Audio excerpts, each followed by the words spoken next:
Do the religious actually ask questions of skeptics? Well, of course not.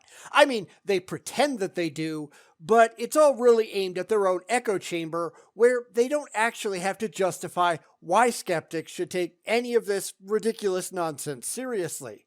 Because, of course, we wouldn't. But the apologists don't have to contend with that because their actual audience, their religious followers, they just aren't that smart, are they? All right up front, this is kind of a weird one.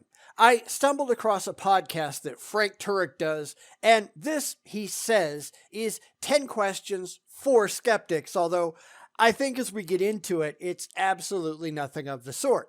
Like every other set of questions ostensibly for atheists, this is not for us at all. It's a tool for the apologist to con the rubes and make skeptics look bad. And that's not exactly a surprise because this is really what apologists do for fun. It's not like they can actually answer all of the questions that we have for their religion. So, let's make straw men. It just doesn't make any sense when you evaluate it, so we're going to do the first 5 questions today and the second set at a later time because A, there's only so much Frank Turek I can take in a single sitting, and B, this promises to be pretty long. So here we go, but I don't promise that any of this is going to make any sense at all. What are the top 10 questions you should ask your skeptical friends, your non-Christian friends? Evangelism can be difficult. How do you even get a conversation started? Well, you talk to people. That doesn't just go for evangelism, but for absolutely anything.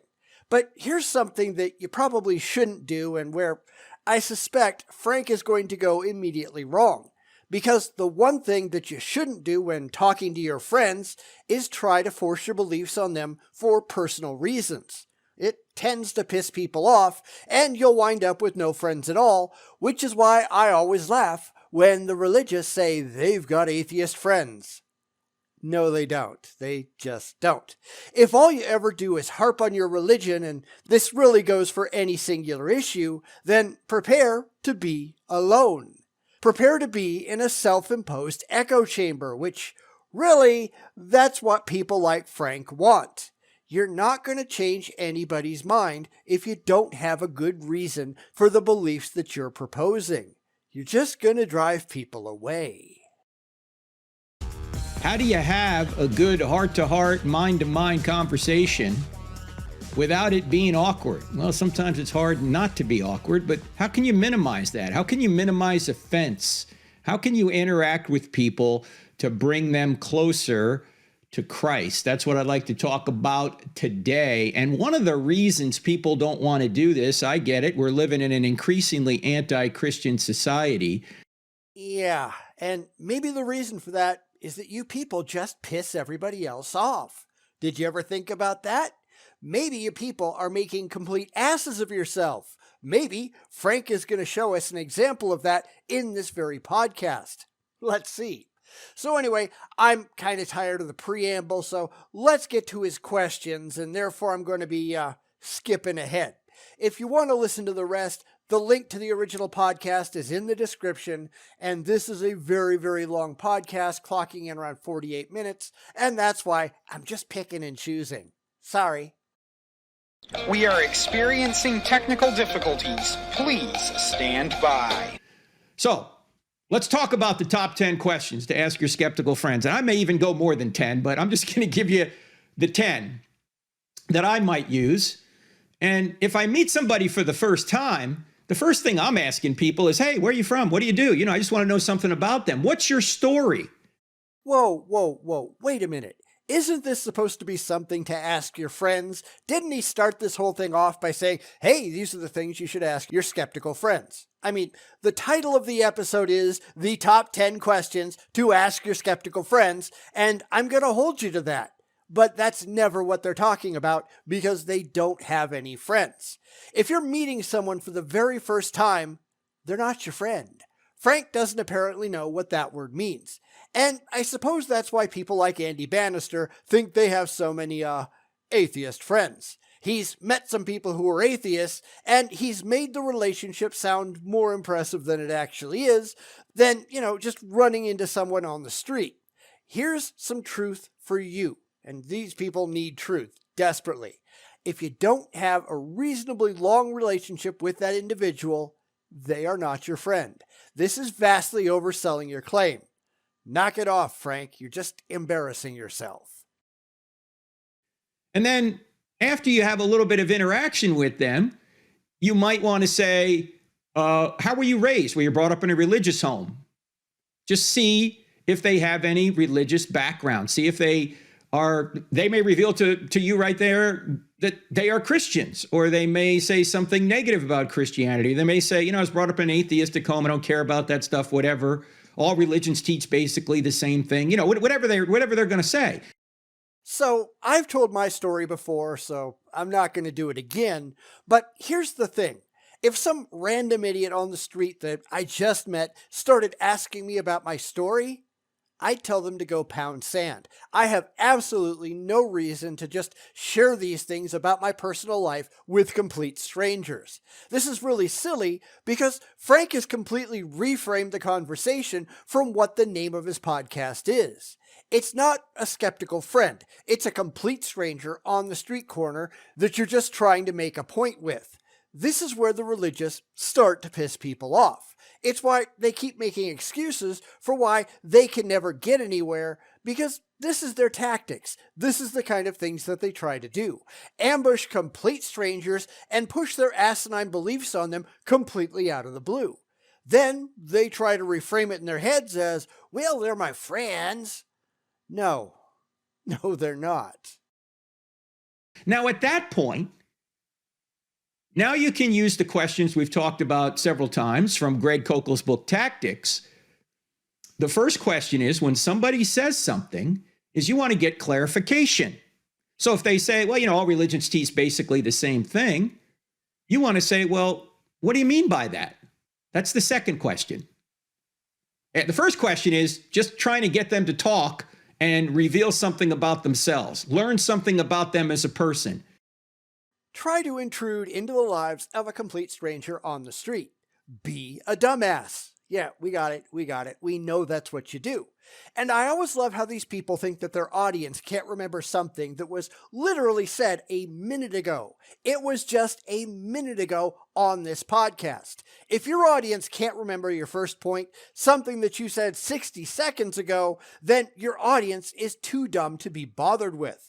But anyway, now we're off to Greg Koukl and his ridiculous book. We actually don't talk about Greg much around here anymore because Greg is just too dumb to be bothered with.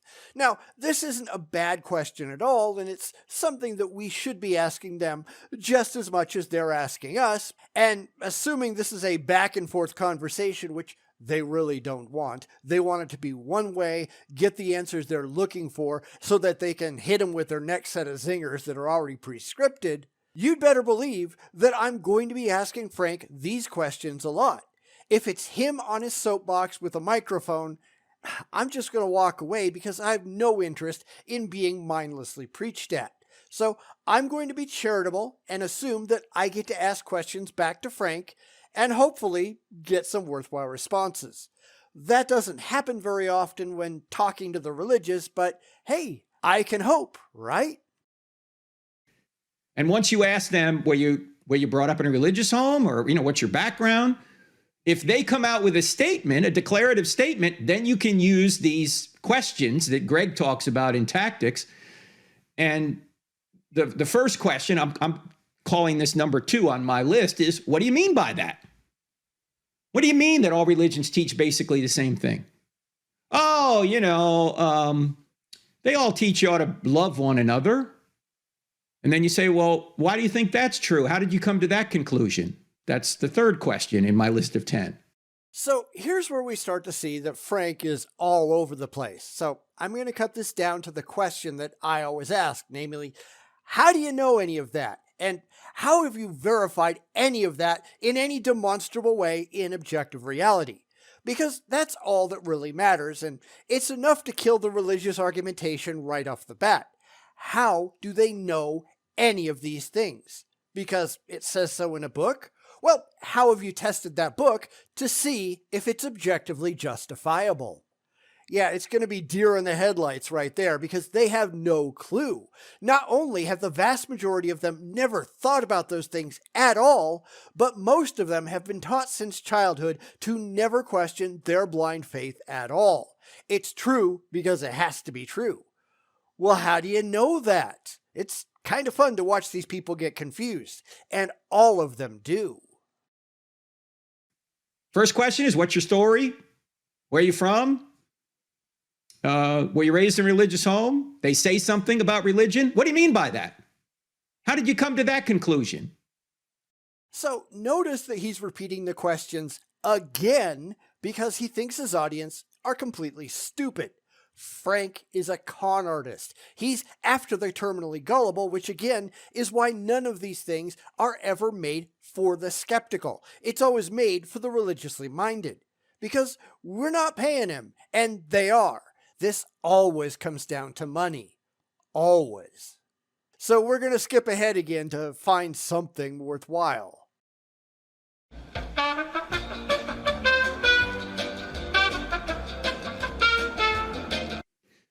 Then the fourth question, have you ever considered? And then you fill in the blanks. I don't know. Have you ever considered not taking these crazy things on blind faith? Have you ever considered actually caring if the things in your head accurately represent objective reality? Because I'm pretty sure that the answer to both of those questions is no. And this is why I keep bringing up double standards, because the religious notoriously use one. One standard for everything else, and one standard for the things that they're emotionally attached to, and never do these two standards cross. Because faith doesn't actually get you anywhere. But faith is all these people have.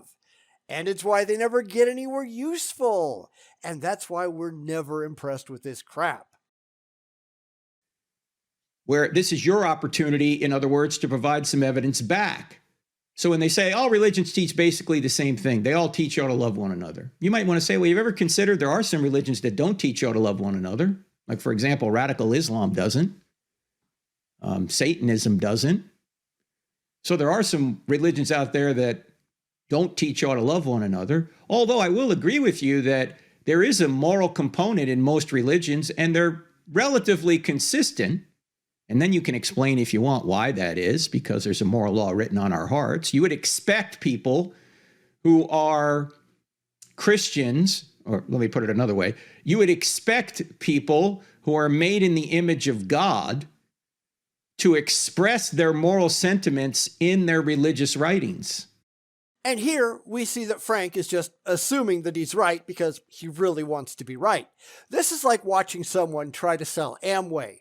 They've been brainwashed to think that this can solve all of the problems, and it's only once you manage to push them out of their comfort zone that it starts to become really clear that they've never actually thought about anything but the established religious party line. It's why it's so important to ask them how they know these things. Where did they get their information, and how have they tested it to see if it survives critical muster? And for the religious in particular, there's an insidious component that keeps them from questioning their base assumptions. In any rational discussion, it's when you start to see the theists suddenly change subjects because they've gotten too close to something that they're too terrified to even consider. These people are brainwashed, or maybe in the case of Frank, dishonest, but hey, he could be both, I don't know. If you're too terrified to even think about the ramifications of questions, if you're too afraid to even ask questions about your beliefs, then you've got some serious problems. And welcome to religion, because that's all it is. You would expect that, because God has written the basic moral law in the hearts of all of us. So you would expect this to somehow make it into their religious writings, and these principles do. And exactly how do you know any of that, Frank? How is this not just an unevidenced assertion on your part? The Bible? Okay. And why should we trust the Bible? And this is the point where you'd expect a complete redirection by most theists because they can't answer any of those questions, especially if you don't let them appeal to blind faith. And that's why so many of these conversations tend to be very one way. They're pushing their cult on you, but they don't want to have to defend it against the skeptics, because there is no rational defense that they can offer. And that whole thing is kind of sad, isn't it? You ought to treat people well. You ought not murder them. You ought to love people. These generally find their way into most world religions, although there are exceptions, as I just mentioned. So, if God supposedly wrote morality on everyone's hearts, and that's the claim that they love to make, why didn't those religions get the memo? Because this is yet more confirmation bias on the part of the religious. Count the hits and ignore the misses. Actually, just pretend the misses don't exist at all. We all have the same moral code. Well, okay, what about those people over there? They don't have that moral code. They think something completely different. Well, yeah, we don't talk about them, do we? Because, they just want to sin. It really is stupid when you think about it. And the only people who are actually thinking about it are us, the skeptics, the atheists, the people who are just looking at these religious farts and going, you're not making any sense. Because they don't actually care about that, do they? So you can agree with the person on that point. Yeah, you're right. They're outside of a few exceptions. They generally teach you how to love one another. But have you ever considered that most world religions are fundamentally different and only superficially the same? In other words, yeah, they agree in a moral component, but they disagree on virtually everything else. They disagree on the nature of God, the nature of man, sin, salvation, heaven, hell, and creation. They disagree on virtually all of those major issues. Yes, there is a similar moral component, but everything else is different. So religions agree superficially, but they disagree essentially.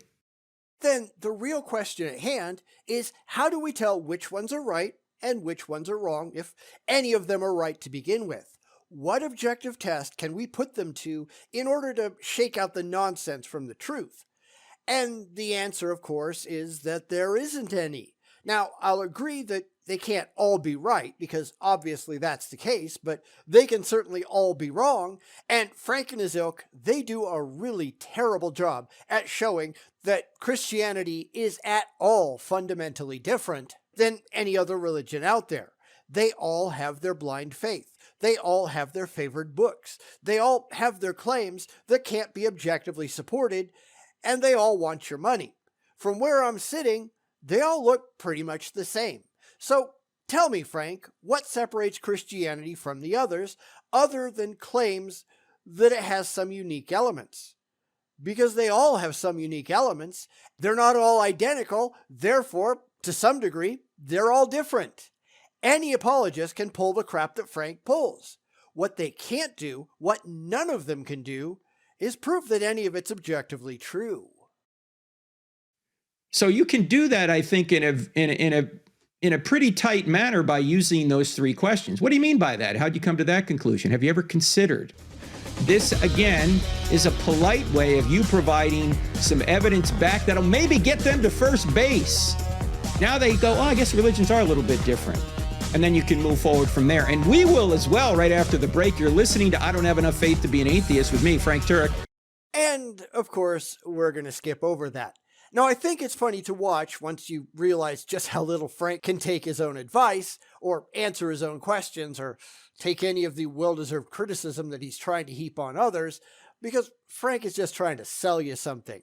I mean, beyond all the books and the talks and all the other things that he has for sale, he's trying to sell you an ideology that is simply not defensible in the real world. But, of course, as we all know, Frank doesn't care. This isn't about reality. This is just about fifis.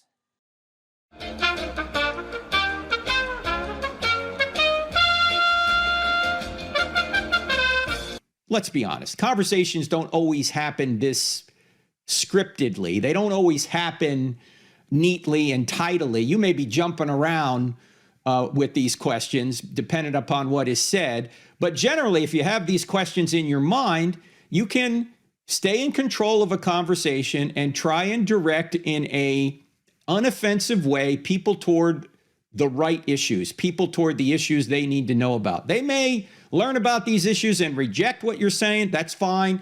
Your job is just be faithful and leave the results to God. And again, you don't have to get to the foot of the cross with every conversation. Just garden. Just put some water on things. Just plant some seeds. Just move people along the base path, to go to the baseball analogy. I'm mixing my analogies here. Sorry about that. Now, I skipped over a lot of this. You can go back and listen if you're really curious, but he spent the next couple of minutes shilling for his own talks, etc., etc. And then he recapped the entire list of questions that he's already gone over. He has to think that his intended audience are complete morons, which of course is why none of these questions are actually for skeptics. They're for the religious idiots who are shelling out money for him. So I skipped over all that because I don't think that my subscribers are morons, so we picked it up with the first new content. And this really shows that Frank isn't being genuine in his discussions with non-believers.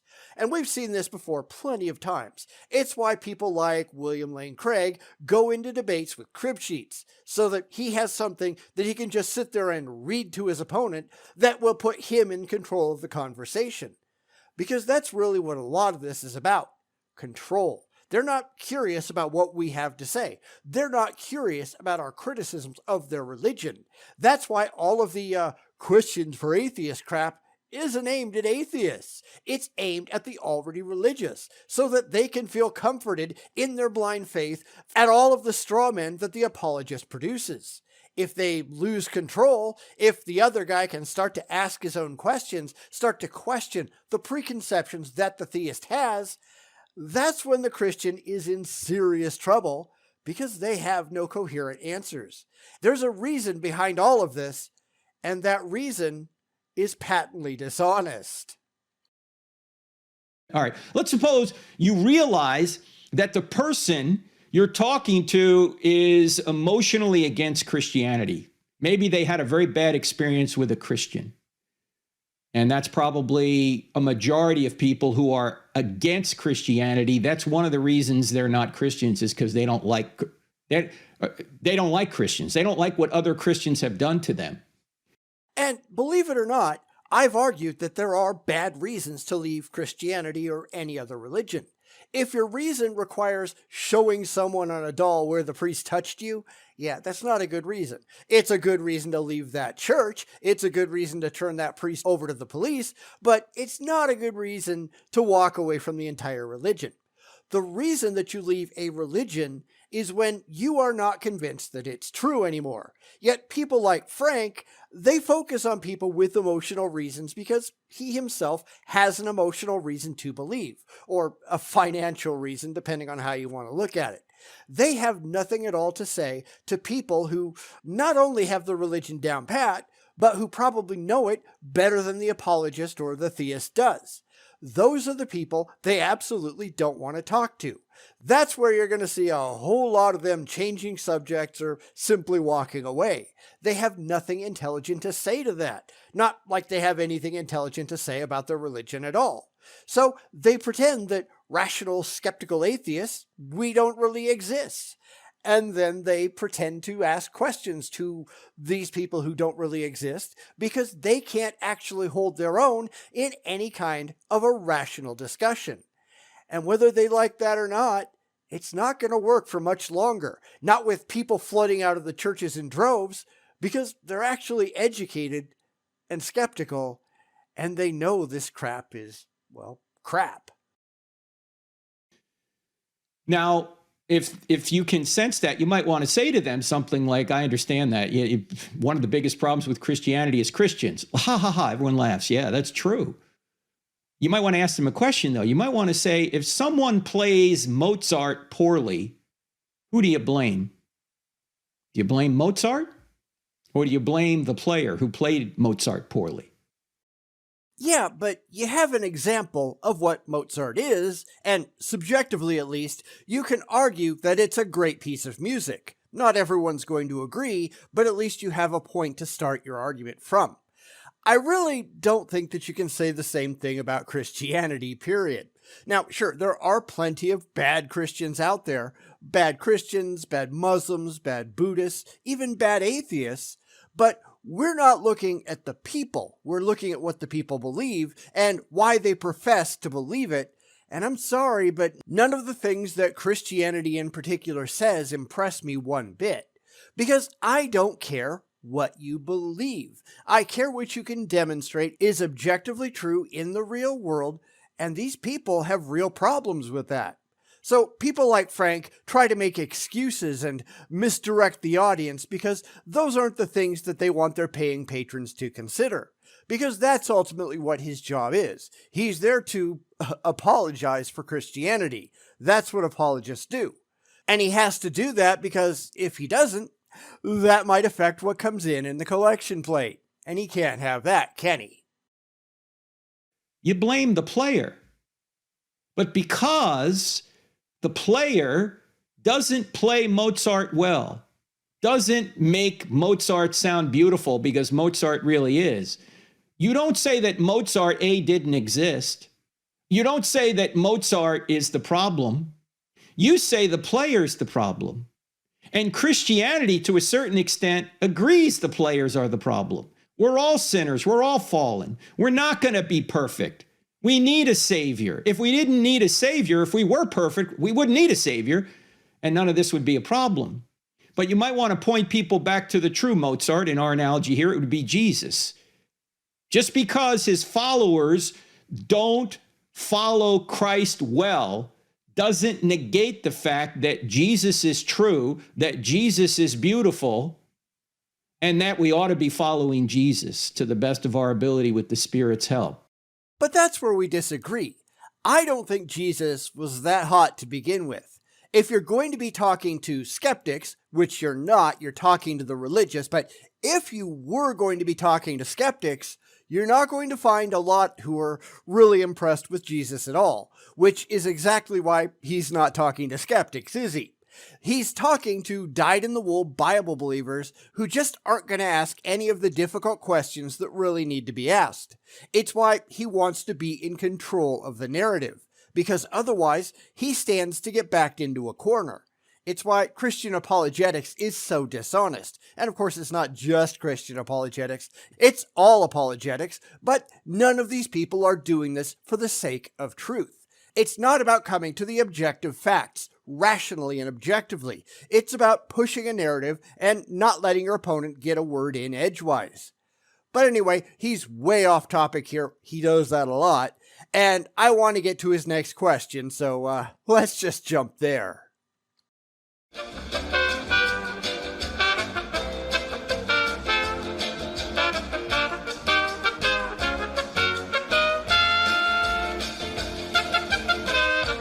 Okay, so you might agree, yeah, Christians have been bad. Christians in many cases haven't done well. Christians in many cases may have treated you wrongly. But by the way, that presupposes a standard, doesn't it? It presupposes a standard of right and wrong behavior. Where does that standard come from? What is your standard of right and wrong? You might ask that question. This is an additional question I'm throwing in here, all right? Which he's done a fair bit, and that's okay because he said up front that he wasn't limiting himself to just 10 questions, and I guess I'm fine with that. It's his podcast. He can do what he wants. But here's the thing. He's just asserting that there is a standard and that somehow he knows what that standard is. Well, how does he know that? How has he tested his assertion to see if it makes any sense whatsoever? Yeah, he has no answers for that because it all comes down to blind faith. And blind faith doesn't impress me, not one bit. And of course, that's why he's not talking to us. And I keep coming back to that because that's always the truth. He's running a scam on the believers and trying to prepare them for the blow that they will encounter if they ever try to take any of his advice to heart. Granted, he, like Greg Kuchel and other apologists, they will openly tell their followers, their paying followers, that they're going to fail a lot, but that's okay because it's in God's hands. No, the reason that you're failing is because you have nothing intelligent to say. You have problems that you don't want to acknowledge because it just gets in the way of your fee-fees. The people who believe this stuff, they don't do it for intellectual reasons. And that's why people leave the faith. That's not why they come to it. That's why they leave. It's why they're only looking for a minuscule percentage of atheists who might fall for their emotional crap. Because, truth be told, nobody else will. So, what's your story? What do you mean by that? How'd you come to that conclusion? Have you ever considered? Now, question number 5. You've heard me say this many times. This question I never fail to ask people if I'm having a conversation about Christianity, particularly on a college campus. This comes up all the time. Here's the question. If Christianity were true, would you become a Christian? And my answer, as Frank will indubitably complain about in a second, I'm sure, is no. Now, that doesn't mean I wouldn't believe that it was true. If you could prove that God was real, I would believe that God was real. The question he's really asking is whether I'd bow down and worship God, and my answer is no. Because the God in the Bible, and I assume that's what he's talking about, but the God in the Bible is a complete douchebag. I have absolutely no interest in worshiping anyone, but certainly not a complete douchebag like God in the Bible is. And this is where a lot of Christians, not just Christians actually, but Muslims and other religions, all have a problem because they are worshiping out of fear. They don't actually look at the deity that they're following and say, is this actually worth my worship? Because for me, the answer is hell no. As far as I'm concerned, God has to be worthy of my adoration, and the God of the Bible isn't. And this is just yet another place where Frank is misrepresenting the conversation. It's a whole lot more nuanced than he wants to think that it is. But let's finish the question up and stop for the day because this is getting pretty long as it is. As you know, I've had atheists stand at the microphone in front of hundreds of people and say, no. No. Wait, you claim to be reasonable. How is it reasonable? You wouldn't believe if something were true. Yeah, but we also know that you've got control over the video, and the only things that wind up on your channel are the things that you can spin as positive for your side.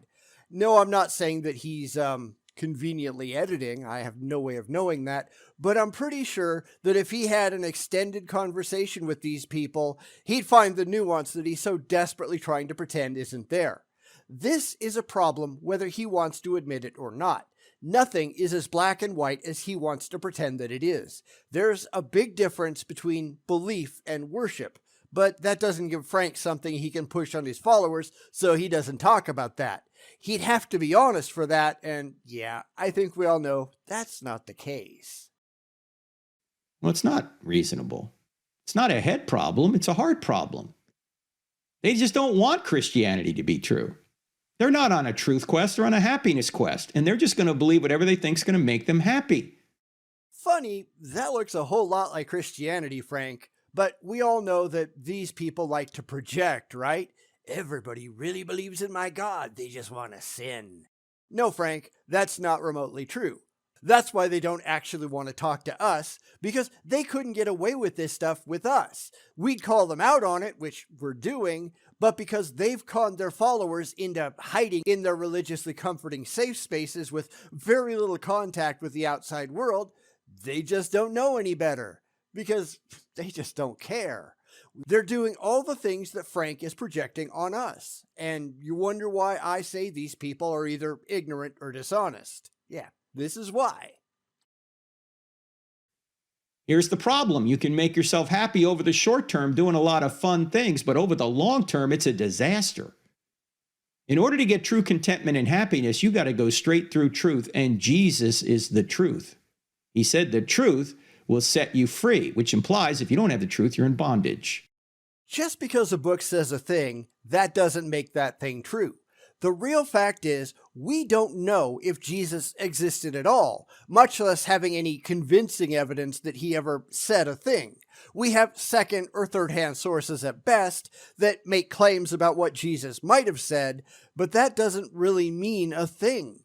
This is where we have to start asking if they know how to perform a credible historical analysis, and the answer to that is clearly not.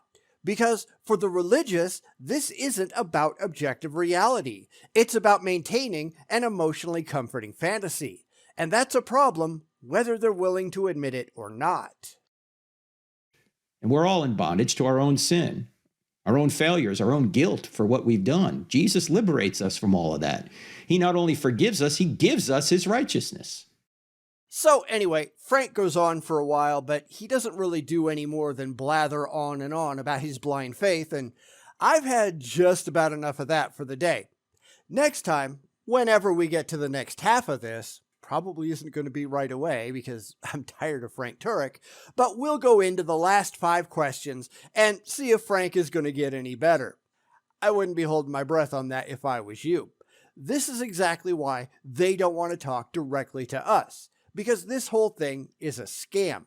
They want to maintain control of the narrative so they can push their points, and we, the fantasy we, because we're not part of this conversation, can play into their hands.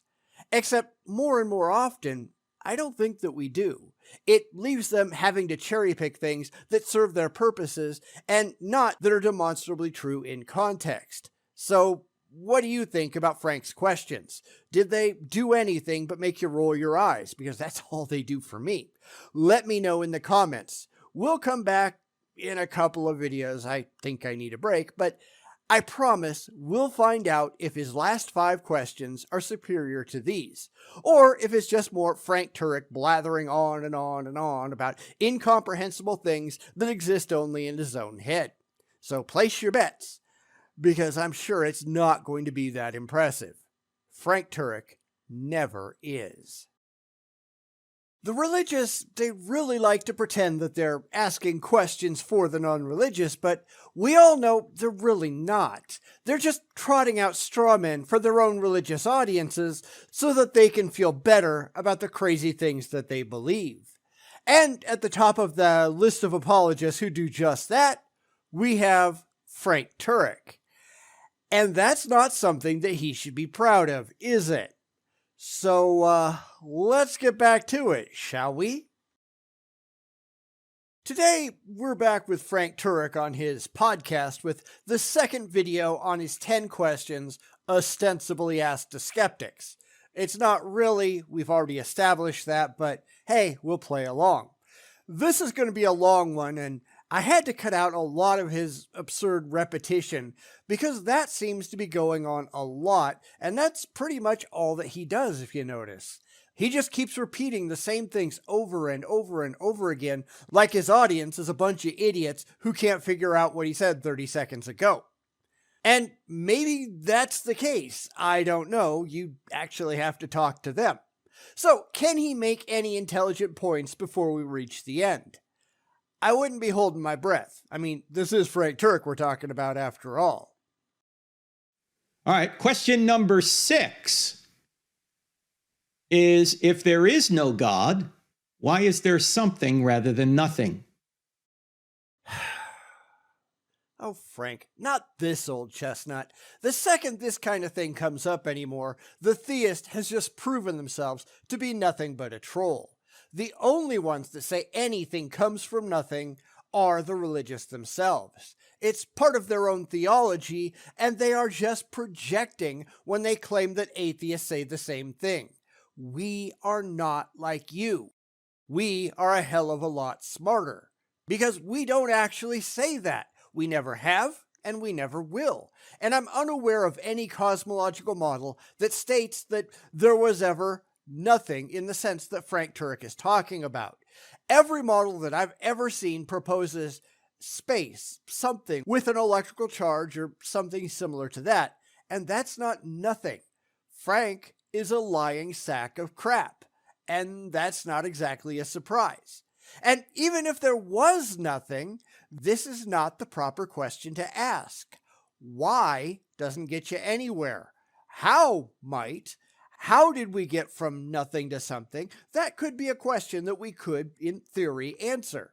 Why implies purpose. It implies reason. It suggests that there's a reason why one state is more likely to occur over the other. Words actually mean something, Frank. I don't know why you can't figure that out, but they do. So, I don't know what to tell you, but maybe you should actually try to figure some of these things out. That's a Leibniz question from a couple of centuries ago. If you want to simplify that, you could say, who created and fine-tuned the universe? And that's a leading question, isn't it, Frank? Because it assumes that A, there is a fine-tuned universe in the first place, something that you haven't demonstrated, and B, that someone, some person, some individual, some being created it all. And as I've said before, you really need to pay attention to the words used by the religious because they're just smuggling a lot of their own theology in, whether they're aware of it or not. People like Frank, I think he knows he's being disingenuous, but a lot of them, they just do it because that's how they've been programmed by their own religious indoctrination. When you've had it burned into your brain from a very young age that this is the way that things work, you start to assume that this is how it really works without ever stopping to wonder, is any of this actually true? Because if they don't care if it is or not, and we all know they don't, then why would they ask these very simple questions? They don't deconstruct their own indoctrination regularly, and when they finally do, that's usually the last step on their way out of their theistic beliefs. Asking questions is like shining a spotlight on a cockroach. It just makes all of the nonsense go away. Because that's really what you're asking there. If there is no God, why is there something rather than nothing? Who created and fine-tuned the universe? Because the universe has been created. The universe had a beginning. Space-time and matter had a beginning. If space-time and matter had a beginning, there must be something outside of space-time and matter that brought it into existence, as we've pointed out before. But that doesn't make it your God. I mean, it doesn't make it any God, but you haven't justified your own. You haven't justified anything. It doesn't make it intelligent. It doesn't mean it was done for a purpose. It doesn't mean it was done for any reason whatsoever. All of these are just the assumptions that you're stuffing into the equation because it gives you an emotional high. And you're trying to sell things to your gullible audience. We can't forget about that part. This is why you have to pay attention to their words because you'll catch all kinds of things when you actually listen. This kind of thing is very, very common because really the religious mindset is very simplistic. It's childlike, which is no surprise because religious belief in and of itself is childish. It asks very simple questions and it seeks out very simplistic answers just like children do. Because these people are the intellectual equivalent to little children when it comes to their religious faith. The second you learn how to look for that, you'll find it everywhere in their theology. Fundamentally, theists are children who approach the world on a very childish level. They're not seeking out defensible truth, only emotional comfort. They really deserve to be pitied. These people are really sad. And if you don't understand that by now, you got something wrong. That cause has to be spaceless, timeless, immaterial, powerful, personal, and intelligent to create a fine-tuned universe out of nothing. And that's exactly what has happened, and even atheists are admitting that the universe had a beginning and that it's fine-tuned. They come up with outlandish multi-universe theories to try and avoid this. It doesn't help them. Even if there are other universes out there, they need to be created and fine-tuned as well. So you're not getting rid of the need for a creator. You seem to be multiplying a need for a creator. And how exactly do you know any of that, Frank? Even if there are other universes out there someplace, they need to be fine-tuned too? Well, says who? I mean, you haven't shown that this universe is fine-tuned yet. That's something you ought to work on. That's an assumption on your part based on your own wishful thinking because it's not a demonstrated fact in any way, shape, or form. Because the religious, they just happen to be really attached to humanity, as I've said before. They really want to think that we were the plan all along. Everything exists so we can be here. Yeah, says who? You just have to watch their theology because they're starting with a whole load of unsupported assertions and unjustified assumptions that they simply can't validate. As I keep saying, they're starting with an unjustified conclusion that they've reached for entirely emotional reasons, and then they're trying to stuff it into the universe like a round peg in a square hole, whether it belongs there or not. This is why most of these questions, supposedly asked of atheists, are just so dumb.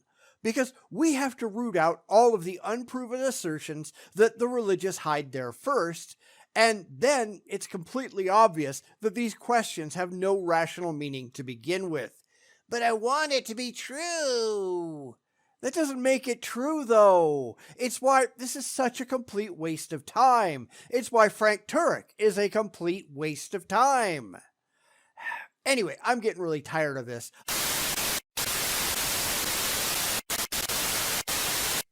But in any event, you got to ask that question. And as you guys know, there's really only two questions at the end of the day you need to answer to show if Christianity is true. Number one, does God exist? Number two, did Jesus rise from the dead? If those two questions are answered yes, if the answer to those two questions is yes, then Christianity is true. God exists and Jesus rose from the dead. So when you're asking question 6, who created and fine-tuned the universe, you're getting to that question, does God exist? It's one evidence for the existence of God. It's nothing remotely of the sort. Because again, Frank is just assuming his conclusion before he's ever gotten around to establishing it. He says it himself. He's starting from the framework that Christianity is true, and then he's trying to backtrack to force that conclusion to the forefront. The problem is, he's never actually proven that conclusion is true. It's based on blind faith, not demonstrable fact. Because, Frank doesn't have any of that. Again, watch his words. Who created the universe? That's a ridiculous question because you haven't demonstrated that the universe was created in the first place, nor that anyone, any being, anything that is alive or still around actually created it. This is just a religious assumption, and it's something that Frank can't validate. Frank just wants power, influence, and money. And that reminds me of something that happened yesterday where a Christian podcast showed up in one of my videos and threw around some more insults, claiming I was too much of a coward to debate them.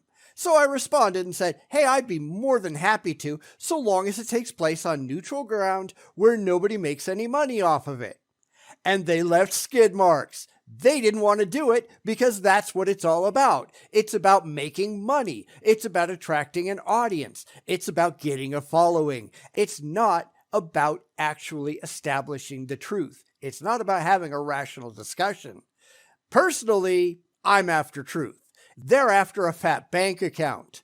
I'm not sure why anybody would be surprised at that, but hey, there you go. And as we pointed out before, we know God by his effects.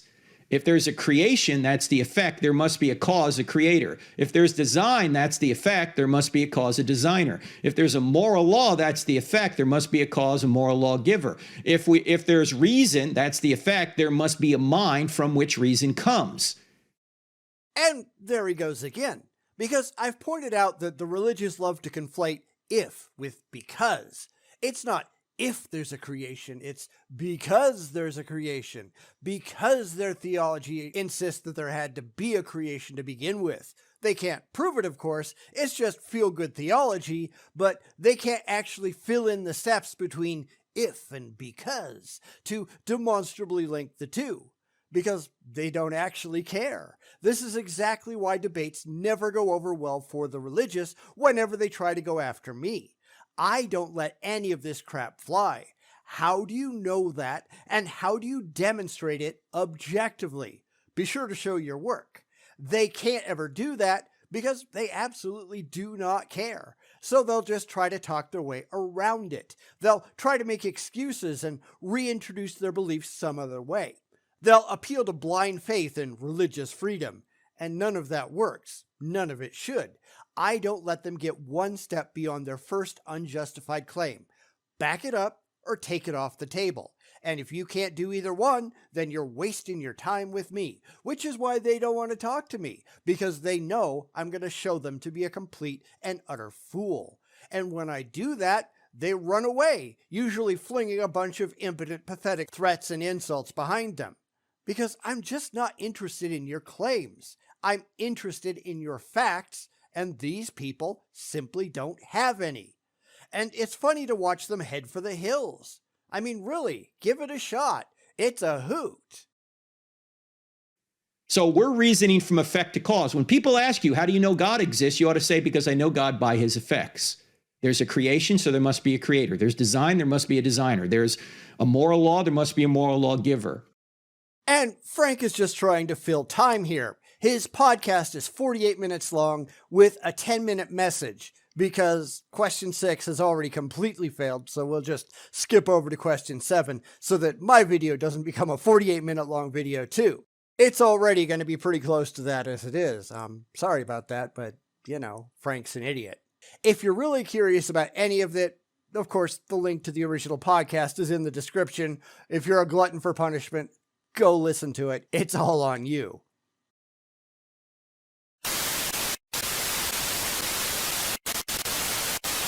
Now, what about question number 7? Question number 7 is, who do you think Jesus of Nazareth was? Why do I use Jesus of Nazareth? Because Jesus Christ can sound a little too religious. Like people are going, oh, he's a guy hanging on a cross in a church somewhere. No. Jesus of Nazareth is a historical person. I know Jesus Christ is, but it's the same person, but you're using less religiously loaded language. It's a good thing we skipped over all of that because not only did Frank spend a lot of time trying to sell his courses and self-promote, but then he recapped absolutely every question he's gone over again. Exactly how dumb does he think his audience is? I mean, I don't go back and recap all of my answers every 5 minutes because I think you people are stupid. So why does he think he has to do it? I don't understand it. Anyway, we're now at question 7, and it isn't any better than any of the rest. Because again, he's just assuming that his beliefs are true without ever demonstrating that they actually are. And I've had quite a few different discussions of late on Jesus mythicism versus a historical Jesus, and so far I haven't found any good reasons to think that there ever was a demonstrable, real historical Jesus, period. Nothing that can be provided evidentially, at least. Every argument is, well, why not accept it for the sake of argument? Yeah, why not accept aliens are real for the sake of argument? Why not Bigfoot? Why not ghosts? If the purpose of your debate isn't to find the best representation of objective truth, then, in my view at least, you're just wasting your time. What's the point? So, no, I'm not going to just hand over theological points to the religious just so we can get to something interesting. Because unlike a lot of people doing publicized debates, I'm not doing this for the sake of my career. I'm not doing this up on a stage to get paid. I don't have to convince the overwhelming religious scholarly majority to take me seriously. I'm trying to get to the truth, the whole truth and nothing but. Anytime that you present a claim, you need to back it up. And they can't, which is why they fail. But, I'm not here to play games with you. I'm here to get to the truth. I'm here to see their very best arguments, and the ones that they have, the ones that they present, the ones they seem proud of for some weird reason, as we all know, they're all utter garbage. Who do you think Jesus of Nazareth was? Oh, he was just a man, just a good moral teacher, a prophet, a good guy. Now, if they say he was just a man or just a prophet, you might say, what do you mean by that? And how'd you come to that conclusion? I'm not convinced that there ever was a historical Jesus, or if there was, we simply have absolutely no way of knowing anything about him, and thus it's not really something we can talk about in any kind of coherent way. The reality is, all of the accounts of a potentially real Jesus have been so completely mythologized to the point that we can't separate the reality, if there is a reality at all, from the utter religious fantasy. I mean, even things like, where was Jesus born? Well, a lot of people would say Bethlehem, but that's drawn from Matthew and the other gospel writers straight out of the Old Testament as an answer to prophecy. So you can't even say you know that. And that separates Jesus from other influential religious figures like Buddha. We have some reason at least to think that Buddha might have been real. I don't really care if he was or not. any more than I really care if Jesus was or not, but it's at least possible. At the moment, they're excavating the Maya Devi temple in Nepal, which has been thought to be the birthplace of the actual man, and the dates so far seem to line up reasonably well to the tradition, so we'll have to see how that goes. And that's a lot more than you can do for Jesus. And even that isn't enough to provide any demonstrable information about Buddha's life. There were no contemporary historians who wrote non-theological ideas about Buddha, and in fact, a lot of modern Buddhists are quite clear that it's the teachings and not the person that matters. But Christians can't do that. If Jesus wasn't what the Bible claims he was, then all of Christianity self-destructs. This is exactly why the overwhelmingly religious biblical scholarship refuses to even consider the question of Jesus' mythicism. The second that anyone says they're not convinced, they're tossed out as a crank because they absolutely can't even think about the possibility. That isn't scholarship, it's pure theology, and it's just dumb. And then you can say, have you ever considered that Jesus said some things that wouldn't make him be a good man if the things he said were really not true about himself? Sure. Have you ever considered that we have no objectively defensible evidence for a real human Jesus at all? No, of course he hasn't, because he can't. He's constrained by his faith, and he doesn't care about the facts.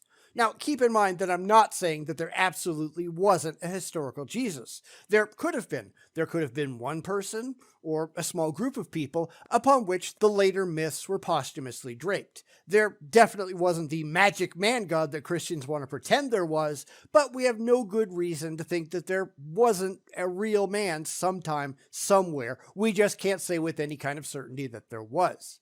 I will accept anything that you can provide evidence for. Go ahead and present your evidence, Frank, because this shouldn't take long. In fact, here's a list of things that Jesus said about himself. And we're going to skip over all of that because it just doesn't matter. You can't prove that Jesus ever said any of that because you can't prove that Jesus ever existed at all. The only thing you have are a bunch of stories told in a book of mythology from people who weren't even eyewitnesses to any of the events at all. It's no more impressive than presenting a list of things that Harry Potter said. It doesn't matter until you can prove that Jesus was real and actually uttered those words, and that goes for absolutely anybody in history. There are no double standards. So we'll wait until Frank gets to something worthwhile, and then we'll come back. This might take a while.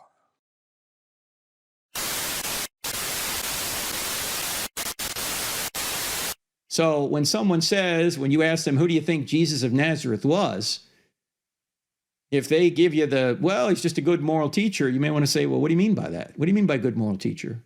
And how'd you come to that conclusion? Have you ever considered that Jesus couldn't be a good moral teacher if he claimed to be God, and he claimed things like, I am the light of the world, and pray in my name, and all authority on heaven and earth has been given to me, and Father, glorify me with the glory I had before the world began, and before Abraham was born, I am. He couldn't be a good moral teacher if he said those things and wasn't God. So, ask the question. So, in the interim, Frank appealed to C.S. Lewis in his Liar, Lunatic, Lord, False Trilemma, and we've discussed that one before, so we'll only briefly touch on it. He, of course, left out things like legend, because we have no reason to think that any of it ever happened at all. This is faith, not fact, and faith doesn't get you anywhere. Faith is not impressive, except to those who have it. So let's just move on from there. Because I would never say that Jesus was a good moral teacher. Jesus supposedly said a whole lot of really stupid crap, and of course, we can't prove that Jesus ever said any of the things that were attributed to him in the Bible, even though Frank is supremely convinced that he did. This is because Frank is shooting for a very specific audience, and we've talked about that before too. Because we've talked about all of this, because the song never really changes. Then again, he's not out there talking to actual skeptical atheists like his podcast title says that he is. because if he tried that, we'd just wipe the walls with him.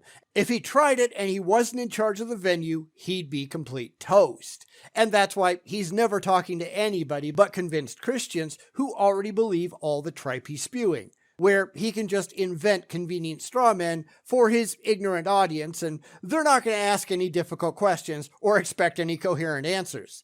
It's why all apologists work the way that Frank does. Even people like Cliff Knechtel, who we've looked at before. He's the guy with the microphone that runs around in parks and talks to people, and he controls the venue by being the one that controls the microphone. Anybody who says anything he doesn't like, they don't get to talk anymore. These aren't honest conversations. They're an attempt to preach at those who already believe. What do you mean by that? How'd you come to that conclusion? Have you ever considered? Suppose they say, well, you know, Jesus, all those things that you say Jesus said were invented. Okay, that leads to question number 8. I remind you, question number 7 is, who do you think Jesus of Nazareth was? Question number 8 is, why would devout Jews invent a resurrected Jesus and then suffer and die for their own lie? Because Judaism has been teaching for centuries that there would come a Messiah to save them. We know at the time that there was a metaphorical Messiah on every street corner. Some of them are listed in the Bible, some are talked about in secular sources, but Jesus was just one more failed apocalyptic preacher. If Jesus ever existed at all, that is. You have to remember that we don't have a lot of independent information about the actual people that were involved. We've got a lot of church tradition. We don't have a lot of demonstrable facts. We don't actually know that anyone was killed for believing in Jesus. And by the time that the Gospels were written, it's clear that the people who wrote about him, being anonymous non-eyewitnesses that they were, those weren't the people being put to death. At least not that we can prove. Later church leaders in positions where their careers were at stake and it was their job to convince others that it was all true, well, they had a lot of reasons to lie. We can't actually prove anything about what's in the Bible. Besides, who said they lied? They might have actually believed it. They might have been convinced for very bad reasons. These people didn't witness anything. They were just listening to stories that had circulated between believers for decades. When these stories were compiled into the Gospels, maybe the writers actually thought that they were recording history. Of course, that's not something that Frank is willing to consider because it gets in the way of his fee-fees. But it is something that we have to look at, and it doesn't do Christianity any good, which is why they won't talk about it. Why would they do this? What motive would they have? You know, our mutual friend J. Warner Wallace says there's only 3 motives that people really do anything. Particularly when he discovers a murdered body, he knows the guy's dead for one of 3 reasons, or a combination of the 3. There was either a sex issue, a money issue, or a power issue. And of course, we've already shown that Wallace is full of crap. There are many other reasons why people lie. I did that in a video not too long ago. You can go back and look. So he's going to go into the absurdly incestuous relationship between these evangelical shysters, and we've debunked all of them time and time again. You can go back and listen if you really want to. I've got a very long playlist of these people, and none of them ever perform well. Or, if you really want to, there's lots of atheists out there who have done videos on J. Warner Wallace, and yeah, they're all going to say the same thing. Therefore, I'm just going to jump ahead. Whatever comes next, I hope, is better than the ridiculous crap that Frank has been saying so far, although, I wouldn't be holding my breath.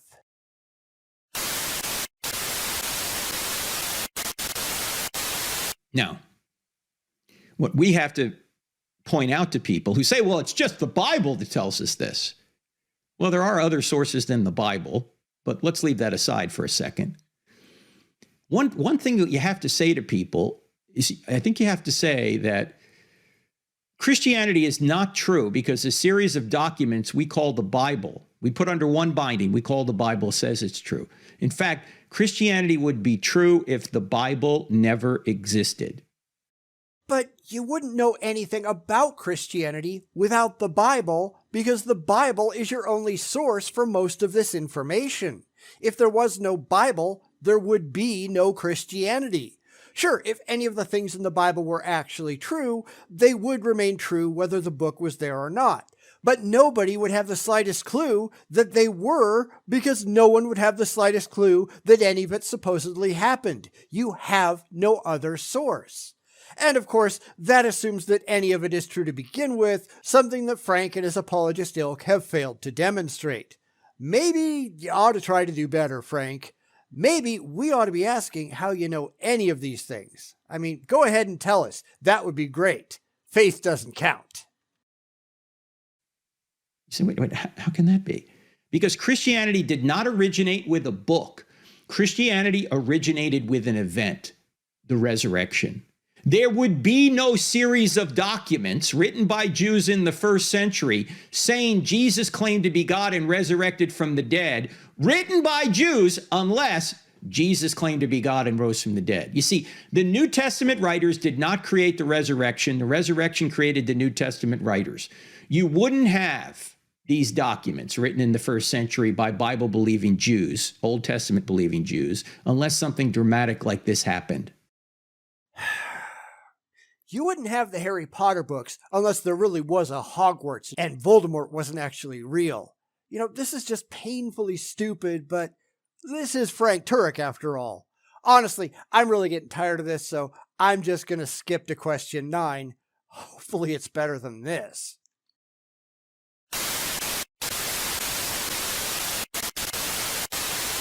We're talking about the top 10 questions to ask your skeptical friends. We've been through 8 of them. Here is number 9. Number 9 is, what do you think happens after you die? What happens to you?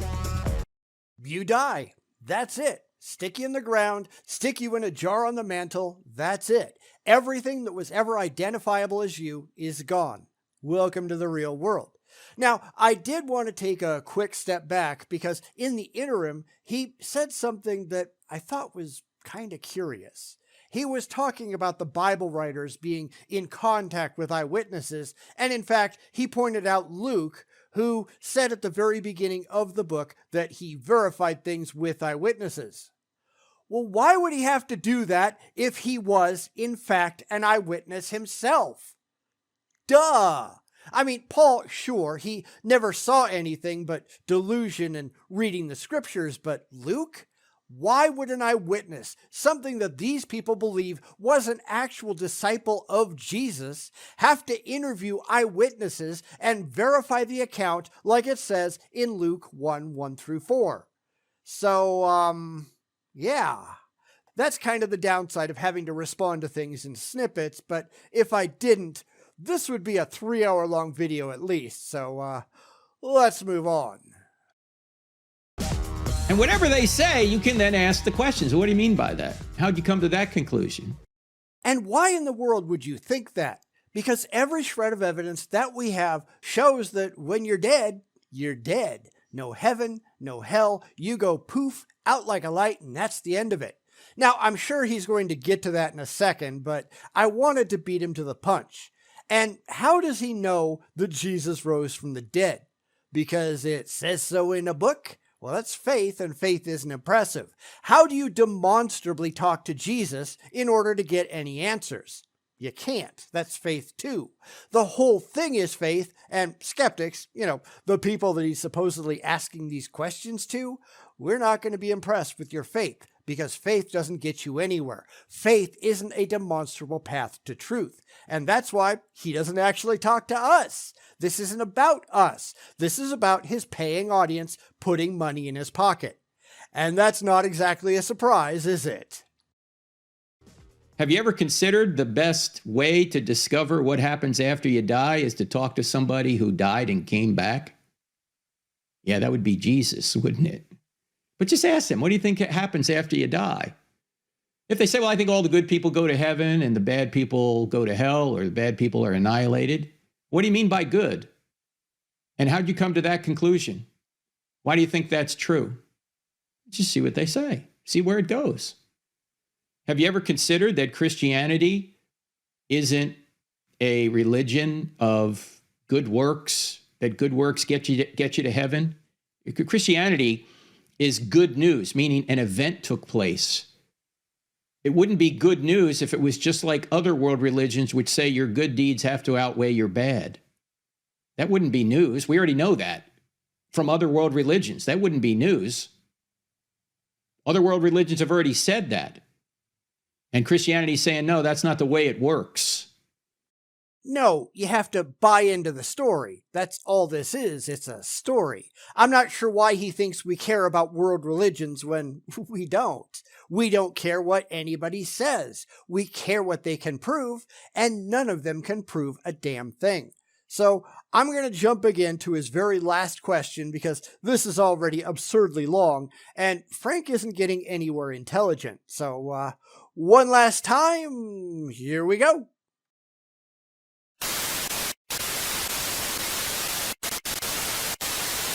Question number 10. Do you believe in justice? Well, who's going to say, no, I don't believe in justice? Of course I believe in justice. Sure, I just don't think that justice means anything beyond human determination. The only way that you can have justice is to have a demonstrable standard against which you can measure behavior. We have that in the law. You just don't have that through any religion. It's all a bunch of claims based on wishful thinking, nothing that you can actually prove. We just have people making claims about what justice is. Well, how do you know that? Where did you get that idea, and how have you tested it to see if they actually know what the hell they're talking about?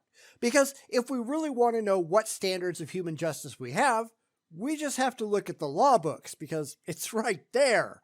When it comes to godly justice, what do you got? Lots of claims and lots of books and lots of interpretations that all tend to be pretty self-serving if you think about it. If we decide that our laws aren't adequate, we can, and we do, change them. What do the religious do? Well, they either hold tight to the claims in their silly books, or they just make something new up and write it down, or just say, well, God gave me a revelation that this isn't what it is anymore. And that certainly happens all the time, but it doesn't make any sense, because then they just pretend, well, that's how it was all along. Yet justice just doesn't work from a religious perspective, Frank. As usual, you are completely full of crap. Right? Well, then you can say, if you believe in justice, then you believe that people who do unjust things ought to be punished, right? Yeah. Have you ever done anything unjust? They're going to have to say yes. And then you can say, would you like a pardon? No, because if I do something that violates the law, I deserve punishment. It's one of the things that keeps me from doing wrong things to begin with. I don't want to be punished. Now, Frank is counting on his audience being terrified and lazy. They want the easy way out. They just want to believe that there's a standard that lasts forever and ever and ever, that they don't actually have to justify, they just have to believe. They can do all the bad things that they want, and all they have to do is say, I'm sorry, before they die, and their penalty goes away. Except you're just saying you're sorry to an imaginary father figure in the sky. That doesn't actually help the people that you've wronged, does it? You haven't actually paid the well-deserved penalty for the things that you've done wrong. All of this is just in your head. And this is really just stupid, just like Christianity. Would you like a pardon? That's what Christianity, it's a pardon. And it's actually more than a pardon. You're not only forgiven of what you've done, you're then given God's righteousness. That's amazing when you think about it. So do you believe in justice? And by the way, there are a lot of people in our world out there right now who obviously believe in justice. Everyone's talking about this is just or unjust, or systematic injustice, or I have a right to this, a right to that. All that presupposes a standard. And that standard only exists if God exists. Yeah, I'm just going to call it right there. This is just way too long for this kind of idiotic rationalization. It does nothing at all of the sort. Justice exists where there are laws, and those laws aren't necessarily just based on individual interpretations. Slavery was considered just by the slave owners. What did they base that on? the Bible. And then different people came along and said, yeah, I don't agree with you. And then there was a war and the concept of justice changed. It does that all of the time, whether anybody likes it or not. Frank wants to think that his imaginary friend is the standard by which absolutely everything is measured. But A, he can't prove any of that, and B, Christians really like to interpret the supposed rules in a way that benefits them, don't they? Slavery was just because, they had cotton to pick. They had a lot of rationalizations that they just draped over it, but that was really what it was about, feeling superior and getting free labor. Anybody who tells you otherwise is either ignorant or dishonest, just like Frank.